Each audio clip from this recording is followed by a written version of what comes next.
Assalamualaikum warahmatullahi wabarakatuh. Kami dari kelompok 1 yang beranggotakan saya Mayasari NPM 19133100008 dan rekan saya yang bernama Mbak Amalia Umil Makarim NPM 19133100034 hari ini akan mempresentasikan tentang manusia dan alam semesta. Yang pertama, hakikat kebenaran. Untuk memahami mengapa berbagai disiplin ilmu dan teknologi tidak sepenuhnya mampu memahami misteri keberadaan alam semesta dan tidak lagi sepenuhnya dapat menjelaskan dan memecahkan berbagai permasalahan dunia saat ini, maka perlu kita renungkan terlebih dahulu apa yang dinyatakan oleh E.F. Sumaser dalam Eko Wijayanto DKK 2002 sebagai 4 kebenaran, yaitu yang pertama ada kebenaran hakikat tentang eksistensi dunia atau alam semesta.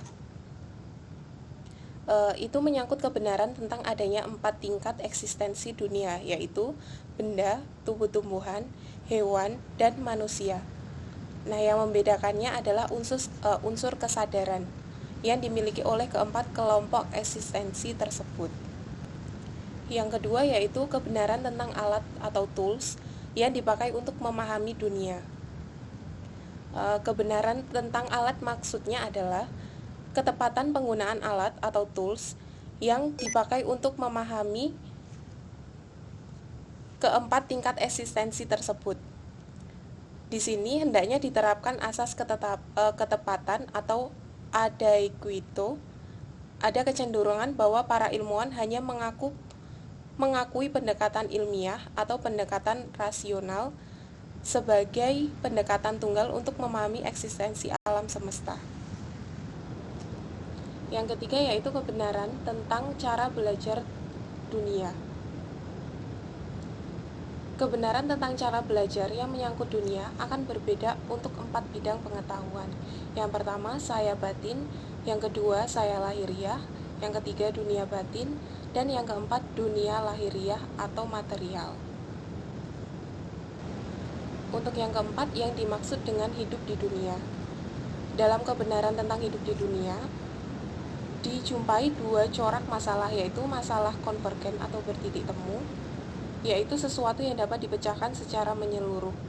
Dan yang kedua, masalah divergen atau bertitik pisah, yaitu sesuatu yang selalu berlawanan.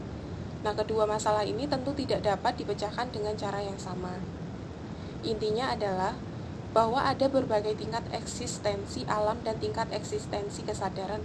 Oleh karena itu, untuk menentukan hakikat kebenaran tidak cukup hanya dengan mengandalkan pendekatan ilmiah atau rasional. Selanjutnya yaitu hakikat eksistensi atau dunia atau alam semesta. Nah, ada kecenderungan yang disodorkan oleh saintisme modern yaitu suatu paham yang sering disebut sebagai materialistik, mekanistik, dan deterministik yang memandang dunia atau fisik dunia, materi dengan satu-satunya keberadaan yang diakui oleh ilmu pengetahuan. Nah, ini ada beberapa tingkatan alam semesta menurut Sumaser. Yang pertama, tingkat pertama adalah benda mati yang hanya memiliki unsur P atau substansi materi. Yang kedua itu ada tingkat kedua adalah tumbuh-tumbuhan yang mempunyai unsur P dan unsur X atau kehidupan. Selanjutnya tingkat ketiga adalah golongan hewan yang memiliki unsur P, X, dan Z, yaitu kesadaran. Dan yang terakhir ada tingkat keempat adalah golongan manusia yang memiliki unsur atau memiliki semua unsur, yaitu P, X, Y, dan Z, yaitu unsur kesadaran transendental atau spiritual. Androvid Sorokin dalam Eko Wijayanto DKK 2002 menjelaskan perubahan-perubahan krisis dan fluktuasi sistem nilai yang terjadi dalam sejarah kehidupan manusia. Yang pertama ada indriawi, yaitu berpandangan bahwa semua nilai etika bersifat relatif dan bahwa persepsi indriawi merupakan satu-satunya sumber pengetahuan dan kebenaran. Yang kedua, ideasional, yaitu berpandangan bahwa realitas sejatinya berada di luar dunia materi atau berada pada alam spiritual dan bahwa pengetahuan dapat diperoleh melalui pengalaman batin. Yang kedua, idealistis, yaitu dari tarik-menarik antara kedua kekuatan sistem nilai ini, maka memunculkan sistem nilai idealistis. Menurut Chopra 2004, ada 3 tingkatan keberadaan. Yang pertama, domain fisik, domain kuantum, dan domain non-lokal. Untuk domain fisik yaitu domain substansi, materi, dan alam semesta yang dapat diketahui melalui panca indera, seperti api, air, tanah, udara, dan lain-lain. Untuk domain kuantum, yaitu segalanya terdiri dari informasi dan energi. Untuk pada eksistensi tingkat ketiga atau domain non-lokal, ini tidak ada lagi identitas individual. Semuanya membaur, luluh, dan menyatu. Selanjutnya, menurut Ilchi Lee 2006 juga mengungkapkan keberadaan yang bertingkat dengan menganalogikan lapisan keberadaan mirip dengan sistem komputer. Yang pertama ada lapisan atau tubuh fisik sebagai peranti lunak, peranti keras. Yang kedua lapisan energi yaitu arus listrik. Yang ketiga ada lapisan spiritual atau informasi yaitu perangkat lunak. Berdasarkan uraian di atas, makin banyak ilmuwan yang mulai menyadari bahwa untuk memahami hakikat manusia secara utuh diperlukan pemahaman atas lapisan-lapisan keberadaan manusia tersebut. Nah, di sini ada skema hubungan lapisan-lapisan manusia. Menurut Steiner, terdapat fisik, etirik, astral, ego, manas, budi atma. Sedang menurut Hawley, terdapat tubuh atau body, hati atau heart, kepala atau head, semangat atau spirit. Menurut Schumacher, yaitu dilambangkan sebagai P, X, Y, Z. Sedangkan menurut Agustian dan Kustara, terdapat fisik, jiwa atau mind, psikis mental, dan roh atau soul atau spirit. Nah, ini manusia adalah bagian dari keberadaan alam semesta. Segala sesuatu yang ada di dalam alam semesta atau makrokosmos juga ada di dalam manusia atau mikrokosmos. Oleh karena itu, alam semesta dan alam manusia sebenarnya sama-sama mempunyai 3 lapisan keberadaan, yaitu fisik atau body, energi pikiran atau mind, dan kesadaran murni atau roh, soul atau spirit. Selanjutnya yaitu hakikat otak atau brain dan kecerdasan intelligence. Otak merupakan organ tubuh yang paling kompleks. Otak memiliki kemampuan yang sangat luar biasa, antara lain memproduksi pikiran sadar, melakukan pilihan bebas, menyimpan ingatan, memungkinkan memiliki perasaan, menjembatani kehidupan spiritual dengan kehidupan materi atau fisik, dan lain-lain. Nah, menurut Agus Germanto 2001, paling tidak ada 9 subkomponen di dalam otak manusia, yaitu ada neokortex, corpus callosum, cerebellum, otak reptil, hipokampus, amigdala, pituitary gland, hipotalamus, dan talamus. Sedangkan menurut A.M. Ruki Santoso, pada otak itu terdapat 30 sel miliar dan bagian-bagian sel ini membentuk kerjasama yang rumit melalui bagian-bagian kecil lainnya yang disebut neuron. Selanjutnya, Roger Wolkoff Sprague, yaitu ilmuwan pertama kali meneliti tentang belahan otak kiri dan belahan otak kanan. Otak kiri menjalankan fungsi berpikir secara kognitif dan rasional, sedangkan otak kanan memiliki fungsi berpikir secara efektif dan relasional. Ada juga menurut Humphrey, yaitu membedakan kerja otak berdasarkan gelombang elektro, yaitu gelombang alfa, beta, delta, dan theta. Hakikat otak atau brain dan kecerdasan intelijen bisa disimpulkan, yaitu bila dikaitkan dengan kecerdasan atau intelijen, Berkat otaknya, manusia mempunyai banyak kecerdasan atau multiple intelligence. Pada awalnya, ilmuwan hanya mengenal kecerdasan tunggal, yang disebut sebagai kecerdasan intelektual atau intelektual quotient. Namun, belakangan terbukti bahwa manusia sebenarnya mempunyai banyak kecerdasan. Kecerdasan tersebut dikelompokkan ke dalam 3 jenis, yaitu kecerdasan intelektual IQ, kecerdasan emosional atau EQ, dan kecerdasan spiritual atau SQ. Saya akan melanjutkan penjelasan dari Mbak Mayasari mengenai hakikat pikiran dan kesadaran. Pikiran memegang peranan yang sangat penting dalam kehidupan manusia, sehingga Blaise Pascal dalam Heart 1997 sempat mengatakan, manusia jelas sekali dibuat untuk berpikir. Di dalamnya terletak semua martabat dan kebijakan, dan seluruh kewajibannya adalah berpikir sebagaimana mestinya. Lalu R.B. Sentau pada 2007 juga mengatakan bahwa pikiran rasional bukanlah kemampuan tertinggi yang dimiliki umat manusia. Di atas pikiran rasional masih ada kesadaran murni, sering juga disebut kesadaran transendental, kesadaran tak terbatas, atau kesadaran roh atau atma. Krishna pada 1999 membagi kesadaran-kesadaran tersebut dalam 5 tingkat kesadaran atau lapisan utama. Kelima lapisan tersebut adalah sebagai berikut, yaitu yang pertama lapisan kesadaran fisik yang ditentukan oleh makanan, lapisan kesadaran psikis yang didasarkan atas energi dari udara yang disalurkan melalui pernapasan. Yang ketiga, lapisan kesadaran pikiran yang merupakan kesadaran pikiran rasional dan emosional. Bila pikiran kacau atau dalam keadaan marah, maka napas kita akan semakin lebih cepat atau ngos-ngosan. Sebaliknya, bila pikiran kita tenang, maka napas kita juga akan tenang. Seluruh kepribadian kita ditentukan oleh pikiran kita. Yang keempat ada lapisan inteligensia, bukan intelek, menyangkut kesadaran hati nurani atau budi pekerti. Lapisan ini yang menyebabkan manusia menjadi bijak. Yang kelima ada lapisan kesadaran murni atau kesadaran transendental, merupakan hasil akhir pemekaran kepribadian manusia, yang merupakan tingkat kesadaran tertinggi yang dapat dicapai oleh manusia. Pada tahap ini, manusia telah melampaui dualisme kehidupan di dunia ini.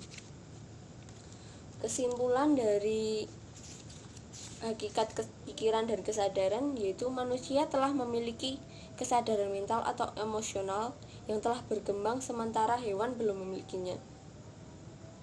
Kondisi pikiran pada lapis ketiga ini sangat menentukan apakah kepribadian manusia dapat berkembang ke lapisan kesadaran yang lebih tinggi atau tingkat kesadaran transendental, tetap stagnan atau bahkan turun pada lapisan kesadaran yang lebih rendah.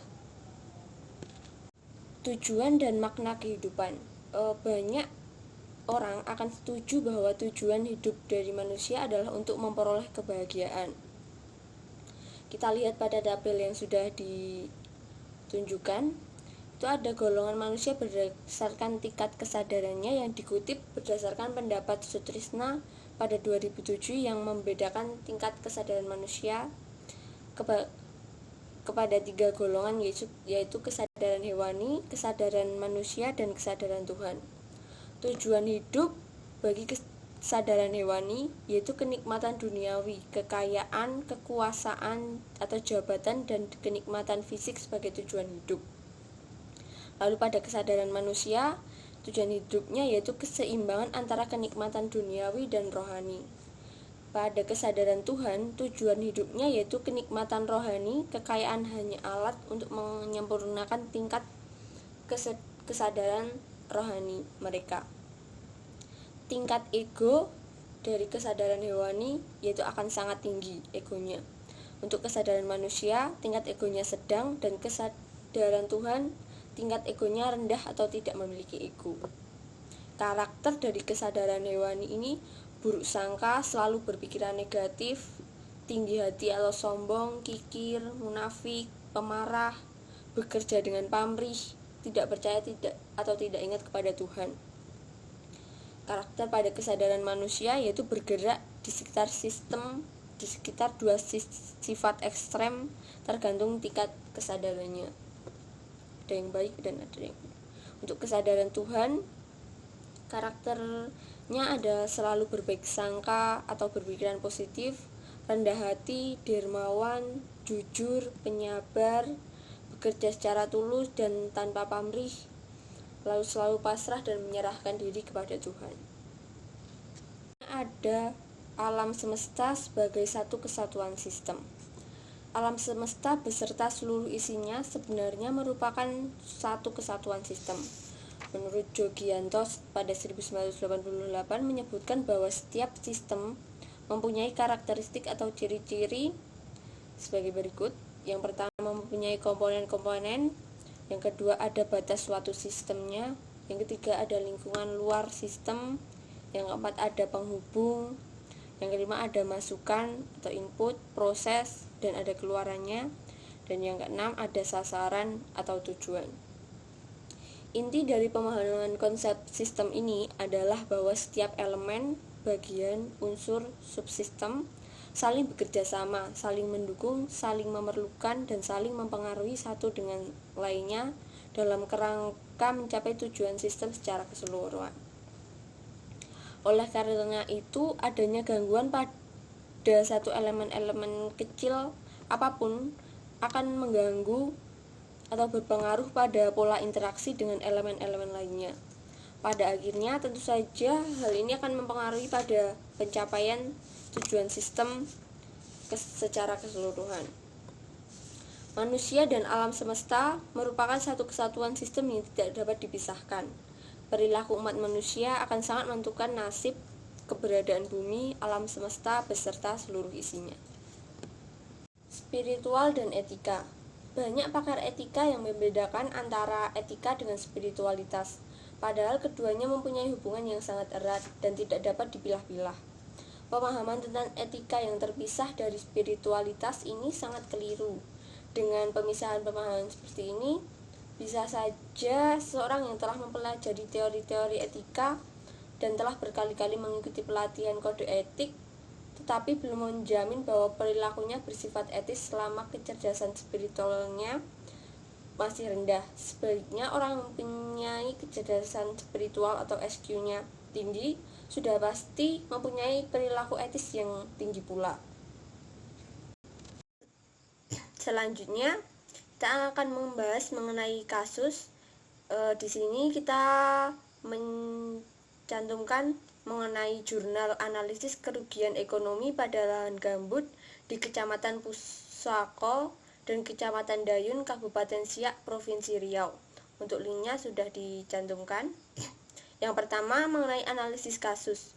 Tujuan dari penelitian ini yaitu mengestimasi dampak ekonomi masyarakat akibat kebakaran pada area lahan gambut. Yang kedua, yaitu menganalisis faktor pendorong masyarakat melakukan kegiatan land clearing atau membersihkan lahan itu dengan cara membakarnya. Untuk kesimpulan dari analisis tersebut, yang pertama, untuk total kerugian dari kebakaran hutan tersebut, ekonomi pada areal gambut pada tahun 2015 atau pada kejadian tersebut yang dialami oleh responden atau kepala keluarga yang berada di Kecamatan Dayun merupakan sebesar kurang lebih 31 miliar atau sebesar 4.600.000 per kakak dengan jumlah kepala keluarga sebanyak 6.813 kakak dan luas lahan gambut yang terbakar yaitu 742,5 hektar.